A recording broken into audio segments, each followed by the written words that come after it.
For decades, the joke about Brazil has been that it's the country of the future and always will be. Despite enormous natural resources, it has long displayed an uncanny ability to squander its vast potential. Now, it's beginning to look like Brazil might have the last laugh. While most of the world is consumed with debt and unemployment, Brazil is trying to figure out how to manage an economic boom. It was the last country to enter the Great Recession, the first to leave it, and is poised to overtake France and Britain as the world's fifth largest economy.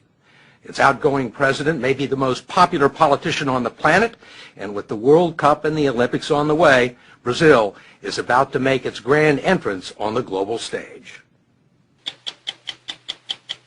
The story will continue in a moment.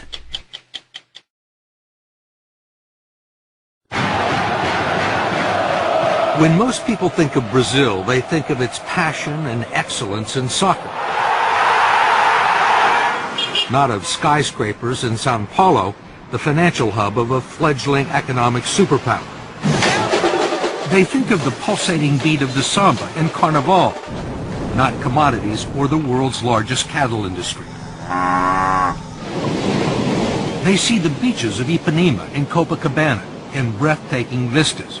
It's quite a view. Yes, incredible, huh? Not Brazilian tycoons like Eike Batista, who has the best view in Rio, not to mention a net worth of $27 billion. How do most Americans see Brazil? They think Buenos Aires is the capital of Brazil, so they mix us with other countries around South America. Most powerful country in South America? GDP-wise, we are bigger than all the other countries together. And, you know, in the last 16 years, Brazil has put its act together. This is it. Hello? Time for Americans to wake up. With most of the world's economies stagnant, Brazil's is growing at 7%, 3 times faster than America. It is a huge country, slightly larger than the continental U.S., with vast expanses of arable farmland, an abundance of natural resources, and 14% of the world's fresh water. 80% of its electricity comes from hydropower. It has the most sophisticated biofuels industry in the world, and for its size, the world's greenest economy. Brazil is already the largest producer of iron ore in the world and the world's leading exporter of beef, chicken, orange juice, sugar, coffee, and tobacco, much of it bound for China, which has replaced the U.S. as Brazil's leading trade partner. And Brazil has the size to match China's appetite. You have it's a everything. big dragon on the other side. You have everything they need. Yeah, we have, yes. You need a Brazil to basically fulfill the Chinese needs. Batista, who has interests in mining, transportation, and oil and gas, is building a huge superport complex north of Rio with Chinese investment that will accommodate the world's largest tankers and speed delivery of iron ore and other resources to Asia. But it's not just commodities that are driving the Brazilian boom. The country has a substantial manufacturing base and a large auto industry. Aviation giant Embraer is the world's third largest aircraft manufacturer behind Boeing and Airbus, and a main supplier of regional jets to the U.S. market. Eike Batista says the one thing that Brazil could use more of is skilled labor. We have to create more engineers. In my oil company, I'm importing Americans to weld our platforms. To weld the platforms? Yes, there's a lack of welders. We're walking into a phase of almost full employment. This country has created almost 1.5 million jobs this year already. It's unbelievable. Brazil has seen periods of prosperity before, only to have the bubbles burst. It spent billions in the 50s and 60s moving its capital to a barren savanna near the middle of the country where it built Brasilia, a futuristic city right out of the Jetsons. Then it borrowed billions more to develop the country's interior. Corruption and ineptitude eventually led to a financial collapse, 2,000% inflation, and at the time, the largest financial rescue package in the history of the International Monetary Fund. Then a few years later, this man walked into the president's office. Tem país no planeta. President Luis Inácio Lula da Silva known simply as Lula, is a former metal worker with a fourth-grade education and a doctorate in charisma. When he was elected 8 years ago on his fourth try, Lula was a firebrand labor leader with socialist tendencies. Some predicted another Hugo Chavez. But he's about to leave office with a 77% approval rating and much of the credit for turning the country around. We talked to him at the presidential residence in Brasilia. When you took office, there were many businessmen both in Brazil and abroad who were very nervous about you, who thought that you were a socialist and that you were going to take the country sharply to the left. Yet these people now are among your biggest supporters. How did that happen? Look, every once in a while I joke that a metal worker with a socialist background had to become president of Brazil to make capitalism work here. Because we were a capitalist society without capital. And if you look at the bank's balance sheets for this year, you will see that the banks have never made so much money in Brazil as they have during my government. The big companies have never sold as many cars as they have during my government. But the workers have also made money. How have you managed to do that? I have found out something amazing. The success of an elected official is in the art of doing what is obvious. It is what everyone knows needs to be done, but some insist on doing differently. One thing obvious to Lula was the social and economic chasm separating Brazil's rich and poor. He gave the poor families a monthly stipend of $115 just for sending their children to school and taking them to the doctors. The infusion of cash helped lift 21 million people out of poverty and into the lower middle class, creating an untapped market for first-time buyers of refrigerators and cars.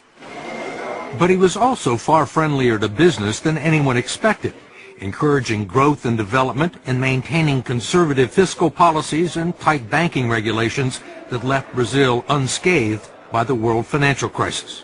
Lula was the right man at the right time, it seems. You have to admit it. You know, he's a kind of pop star.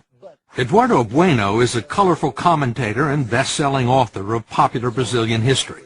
What's his secret? He's streetwise, I guess you can say that. He knows people. He knows the feeling. He knows what they want. He knows how to deal with the rich. He charms President Obama. And he also charmed the international committees that awarded Brazil the 2016 Olympics and the World Cup of 2014, political victories that announced the country's arrival as an international player and will present some challenges for Brazil's next president. She is Dilma Rousseff, Lula's former chief of staff and his hand-picked successor, who was elected in October because he was ineligible for a third term. There are people that believe that once you were gone, Brazil may revert to its old ways. Will the momentum continue once you leave office at the end of the year? If there's something I am proud of, it is to have told my people that we are not second-class citizens, that we can get things done. We can believe in ourselves, and then people have started to believe. There are still some non-believers. Given its checkered record for living up to its promise, the rap against Brazil is that it lacks ambition. It's called the Brazilian way. Why do something today that you can pay someone to do the day after tomorrow? Brazilians put up with incredibly high taxes on almost everything, have a high tolerance for corruption, bureaucratic red tape, and according to Eduardo Bueno, harbor a secret love affair with incompetence. President Charles de Gaulle of France once said that Brazil is not a serious country. Do you believe that? Is Brazil a serious country now? It's not a serious country in several instances because they say that they're going to do something and then don't do something. Here in Rio de Janeiro, you can invite someone to your house, they say they're going to come and they don't show up and they don't think it's, no, who cares? But how can you do business in a loose way? How can you run a country in a loose way?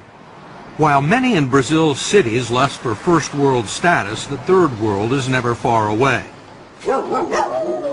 For decades, Brazil ignored the festering slums known as favelas, which wrap around Rio, overlooking some of the most valuable real estate in the city.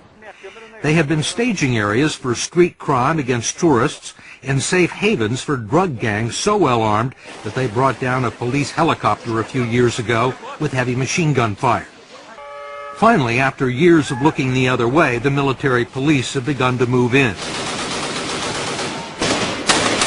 In recent weeks, some parts of Rio have been a battle zone, with drug traffickers burning buses near some of the sports venues. But so far, the police have pacified 13 of the most dangerous favelas, and there are 27 more to go. This is a revolution. I myself did not believe this 3 years ago. There is a solution for slums all over Brazil. But there are also some massive problems with infrastructure. If the road to Brazil's future is long and wide, it is also jammed with traffic and filled with potholes. 90% of the roads in the country are still unpaved, and in the cities there's not much in the way of public transportation. And already there are major delays in the building and renovating of stadiums for the 2014 World Cup. FIFA, the World Soccer Organization, says Brazil is way behind in making preparations for the World Cup. Will the country be ready? Primeiro, nós precisamos tomar cuidado. Look, first, we need to be careful about European perfectionism, because everything that happens here in the South, they think they know better than us.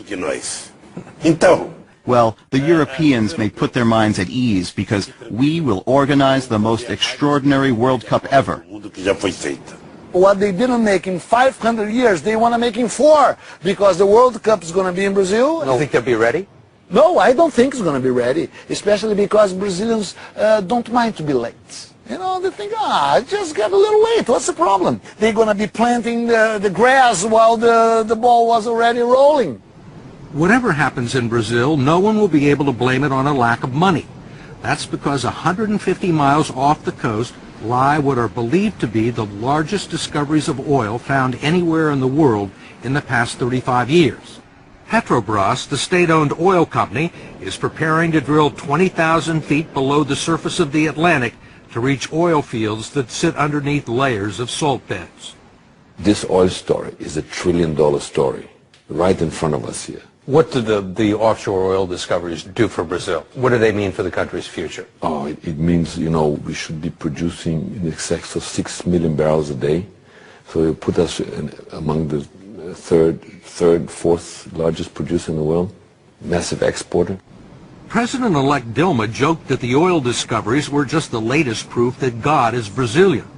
An economist from Goldman Sachs, no less, had predicted that Brazil, along with Russia, China, and India, will dominate the world economy in the 21st century.